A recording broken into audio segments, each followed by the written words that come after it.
I, 29-year-old female, am married to John, 29-year-old male, married for 3 years, dated for 7 years. Without going into too much detail, I have multiple disabilities that leave me needing a wheelchair on occasion. It's genetic, so I decided early in life that I didn't want to have kids because of it. I don't want to pass it on, and it would be a huge risk to my body. My mom passed away when I was born, and she also had it. John has always understood and agreed, as he never saw himself as a dad. He and his brothers went into foster care due to his parents' substance abuse.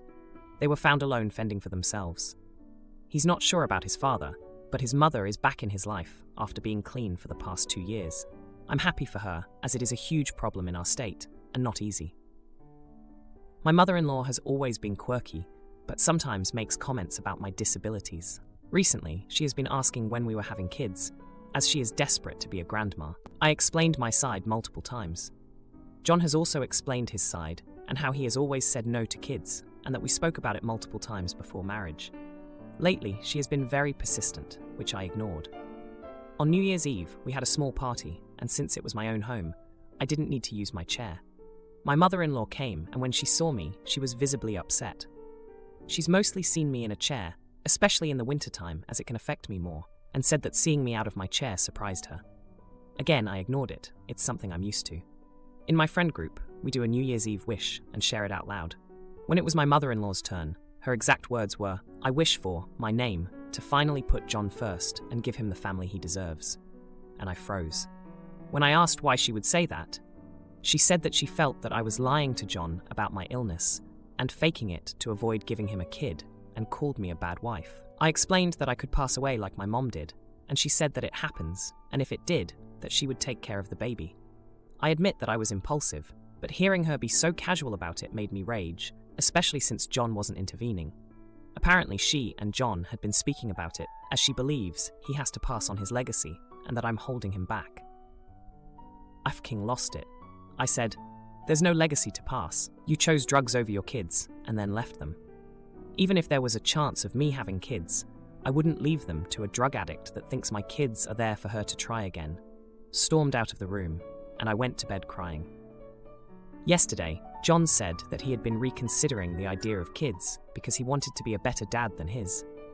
I told him that if it was important that we could talk about fostering/adopting, but he said my mother-in-law said they wouldn't be blood related, so it didn't count. He and a few of my friends think I took it too far, and while I somewhat agree, I also feel like the idea of putting my life at risk because she wants a redo shouldn't be so casually glossed over. Am I the idiot? I want to thank everyone so much for your kind words. I didn't think this would blow up as fast as it did, or as much as it did. I've been wanting to reply to so many of you, but I've been increasingly more unwell as the day goes on.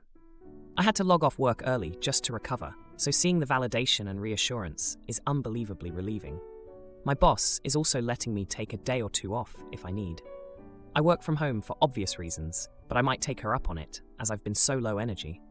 Just to note, John is already in therapy, and while I can't find the person who made the comment, I will not be reaching out to his therapist, but instead finding one for us, or asking if I can join him with his. I didn't realize it could come off as me being sneaky, and I don't want to add more crazy to this circus.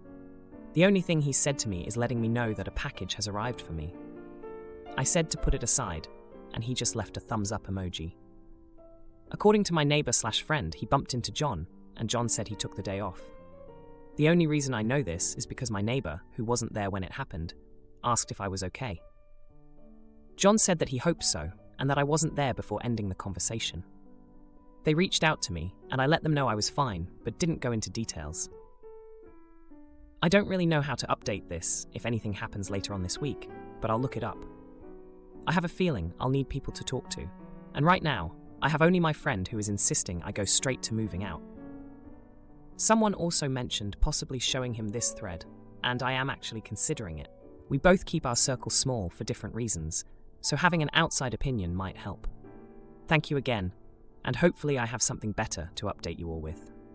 Now for a few comments before the update. Comment 1. Not the idiot.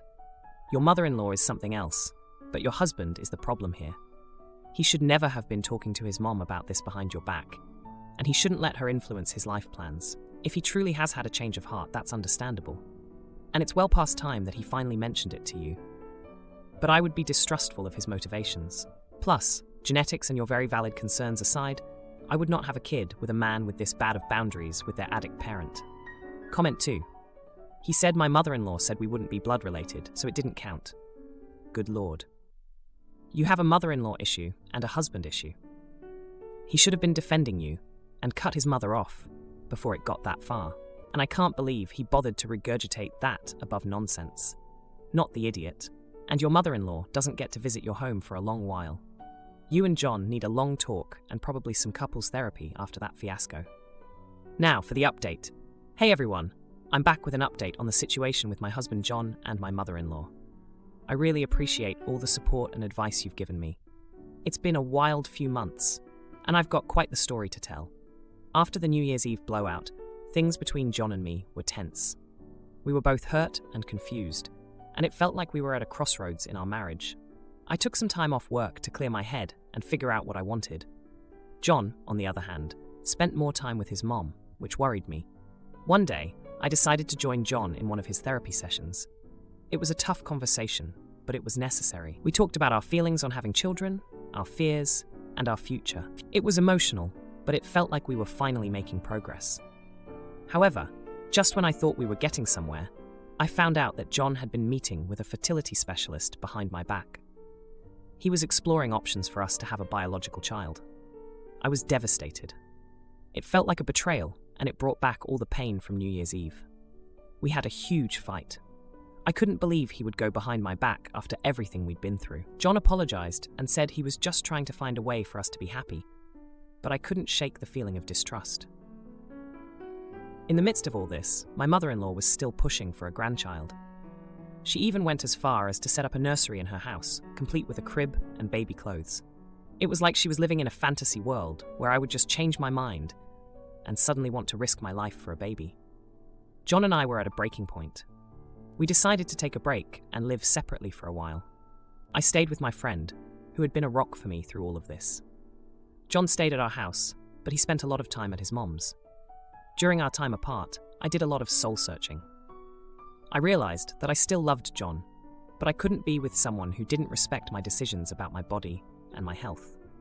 I also knew that I couldn't cut my mother-in-law out of my life completely, as she was important to John. After a month of separation, John reached out to me. He said he missed me and wanted to try to work things out. We started going to couples therapy, and it was hard but helpful. We talked about our communication, our expectations, and how to handle outside pressure from family. Things were starting to look up. John was understanding and supportive, and he even stood up to his mom about her comments and behavior. It felt like we were finally on the same page. But then, another news dropped. My mother-in-law had a health scare. She was hospitalized, and it was serious. Despite our rocky relationship, I couldn't help but feel for her. John was a mess, and I was there for him, supporting him through the tough time. In the end, my mother-in-law recovered, but the experience changed her. She apologized for her behavior and said she just wanted John to be happy, with or without children. It was a moment I never expected, and it brought us all closer together in a strange way. John and I are still working on our marriage. It's not perfect, but we're committed to each other. We've decided to look into adoption, but we're taking it slow. We want to make sure we're doing it for the right reasons and not just to please someone else. As for my mother-in-law, she's been more respectful of our choices. She's even started volunteering at a local charity that helps children in need. It's like she's found a new purpose that doesn't revolve around being a grandmother. Husband laughs at my need for quiet, so I ban his late-night texts. He's shocked when his phone goes missing, and I just smile. 32-year-old female. I have 4 kids. They are 13, 12, 9, and 4 months old. Yeah, I know, don't come at me. As of 4 weeks ago, the kids' school shut down completely due to water damage and a fallen roof in the gymnasium cafeteria. They should be returning fairly soon, I would think. Until then, virtual learning. I'm honestly just having a rough time with the lack of decompression time. The kids are simply more rambunctious than usual due to lack of stimulation and sitting at a computer screen for learning.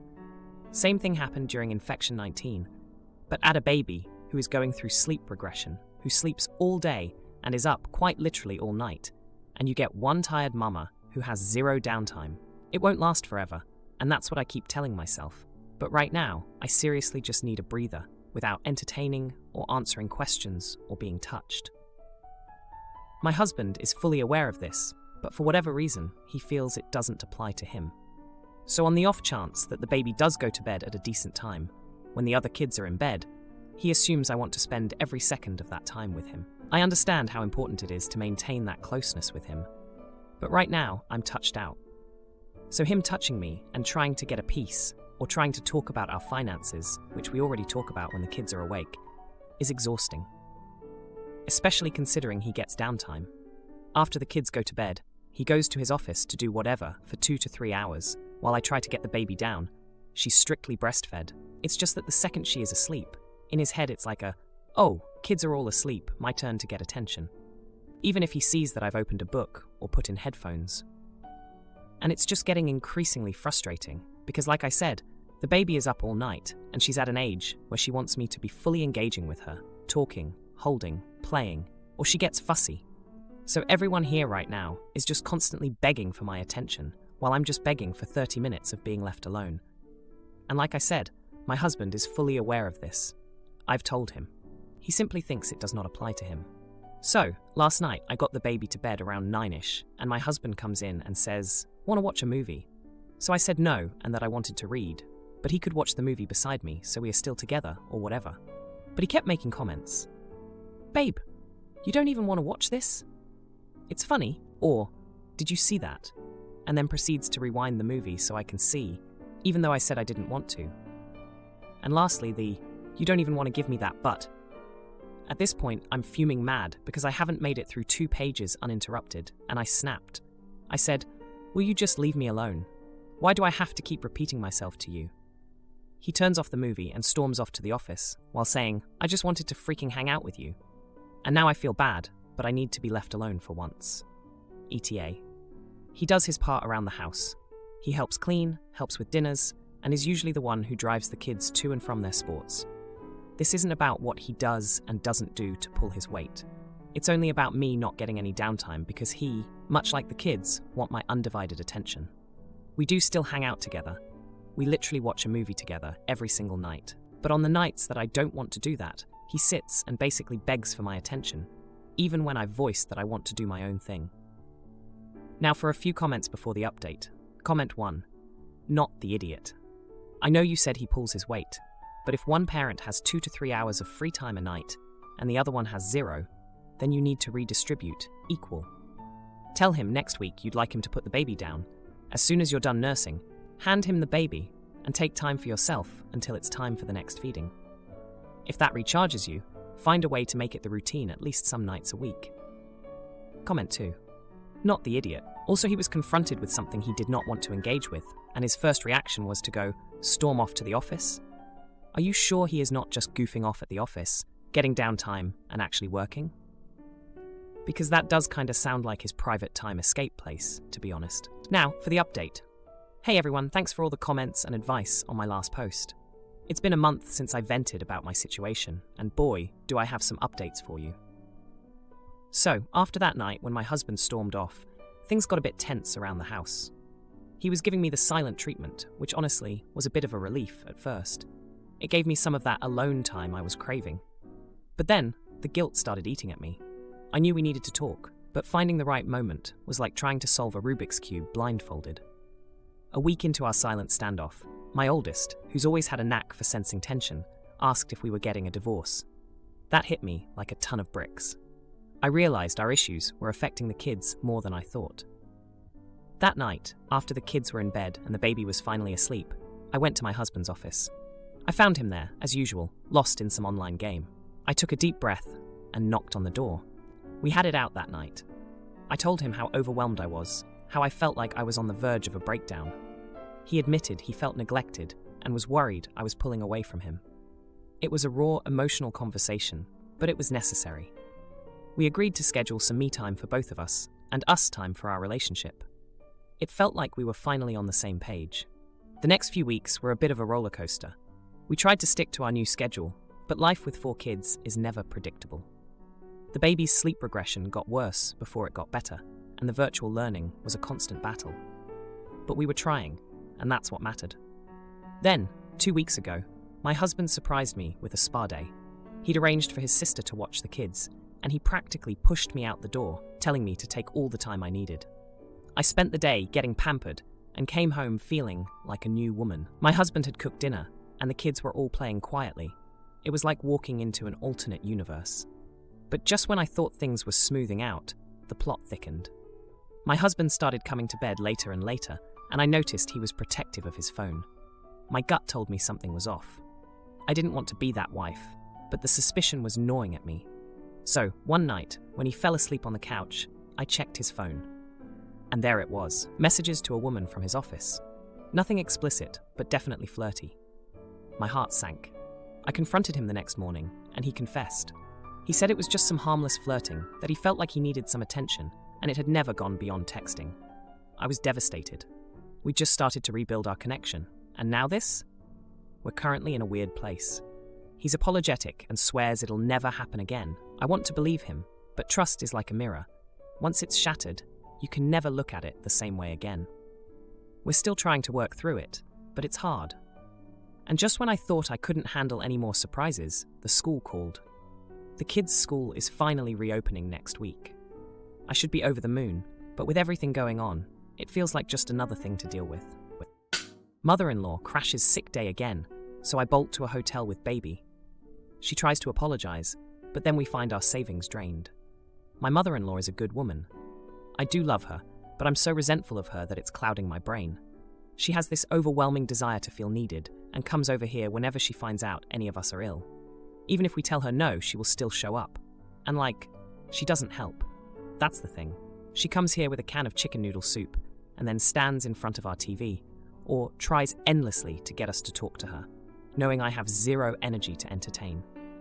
Even when my husband and I had infection 19, he told her, and she showed up here, and despite seeing that we were trying to rest, still attempted to get us to drink coffee with her and hang out in the kitchen.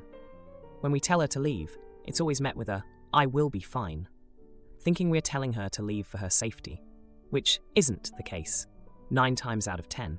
And it's happened so frequently. My husband has a weak immune system that I don't want her here half the time, even on a good day.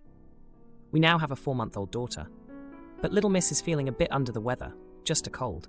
She's been seen by her pediatrician. My husband gets a phone call from his mom earlier, and he ends up telling her that the baby is a bit sick. After he gets off the phone, I tell him that she had better not come here. And I have discussed this in the past, so he's fully aware how irritated it makes me when she shows up here while we are ill. He said, well, she said she was going to swing by. I told him to call her back and tell her not to come, and that I don't want her here. I told him to blame me. So he did call her, but he walked out of the room, so I didn't hear the conversation. Next thing I know, she's knocking on the door. He answers and says, "I told you, you didn't have to come." And she says, "I know, but I figured I'm needed." As soon as I heard this, I honestly just started dressing the baby and packing an overnight bag. She comes into the room and says, "Where you going?" So I said, "To a hotel," and pushed past her with the baby. She does know that I don't want her here when we are sick, because I've told her that I don't want anyone here when we are sick, so it shouldn't have come as any surprise. Both my husband and mother-in-law started protesting, but I didn't even catch what they said. I just took off. My husband has been texting me ever since, saying I overreacted and that his mom simply wants to help. But I argue that I truly don't need her help, which consists of her just taking up my space and energy. I also didn't need her fussing over my already sick baby and getting her even more sick because she should be resting. I won't come home, despite him asking me to. And I also said he either tells her she's no longer welcome here when we are sick, or I will have to make a decision on whether or not I want to deal with this going forward, because it may not look like a big deal, but it is to me. He says he can't believe how largely I'm blowing this out of proportion. Am I the idiot? ETA, the bizarre bit of this is that my husband is not close to his mom. It seems like he is from the post, but he's not. She was barely around during his childhood. He was raised by his sister, so she calls him like once a week, and the conversation lasts maybe 5 minutes, and it consists of, "How is everyone?" And that's it.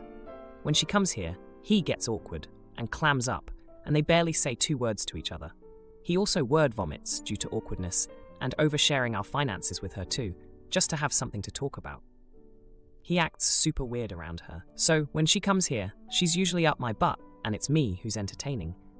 I think she only comes by when we are sick because she feels like a shoot mom for not being around for his childhood, and now she tries making up for it. Now for a few comments before the update. Comment 1. Not the idiot. Every person in the world should be able to decide if they want to have company over while they are sick.